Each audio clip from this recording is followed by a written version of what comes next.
Jamnagar city એ division police સ્ટેશનમાં થોડા દિવસ અગાઉ ધાડનો એક ગુનો દાખલ થયેલો હતો. જે બનાવમાં આધારે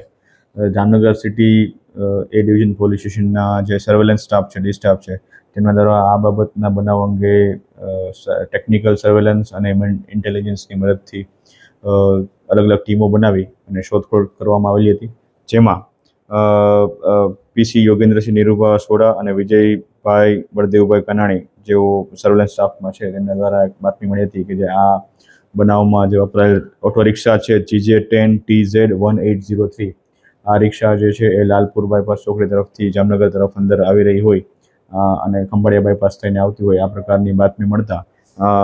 આ જે રિક્ષા છે GJ10TZ1803 અને એમાં 4 ઇસમો સાથે જે ધાડમાં ગયેલ જે સોનાનો છે 80,000 રૂપિયાની કિંમતનો બંગડી જે છે એ સાથે અને તમામ આરોપીને પકડી પાડવામાં આવેલા છે. જેમાં આરોપીનું નામ છે રૂપેશભાઈ ઉર્ફે રૂપાભાઈ જયરામભાઈ પરમાર, અજયભાઈ ઉર્ફે અરજણભાઈ ઉર્ફે ડેરો ભીમાભાઈ સોલંકી, સુરેશ ઉર્ફે થાપરો લાલજીભાઈ સોલંકી, આકાશ ચંદુભાઈ પરમાર તેમજ વિજુબેન રૂપેશભાઈ રૂપાભાઈ જયરામભાઈ પરમાર. આ સમગ્ર ઇન્વેસ્ટિગેશન અને તપાસ દરમિયાન કુલ એક સોનાની બંગડી 80,000ની જેની કિંમત છે, CNG auto rickshaw GJ10TZ1803, mobile નંગ 2 અને એક જે કટર હોય છે એ પ્રકારનું કટર, આ ચારેય વસ્તુઓ કબજે કરવામાં આવી છે. અને ત્યારબાદ આ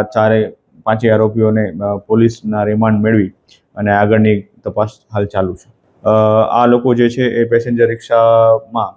પેસેન્જરના સોંગમાં બેસી અજાણ્યા વ્યક્તિને જે રાહદારી હોય છે એમને પેસેન્જર તરીકે બેસાડી અને એમને કોઈ અવાવરૂ જગ્યાએ લઈ જઈ અથવા તો રસ્તામાં એમને દબાવી અને એમના પાસેથી બળજબરીપૂર્વક આ લોકો કઢાવી લેતા હોય છે સોના, ચાંદી અથવા તો કોઈ રોકડ રકમ, મોબાઈલ, જે કાંઈ પણ કિંમતી સામાન પેસેન્જર પાસેથી મળી આવે તે ફોર્સનો ઉપયોગ કરીને આ લોકો કઢાવી લેતા હોય છે. આ પ્રકારની એમો એ લોકો ધરાવે છે.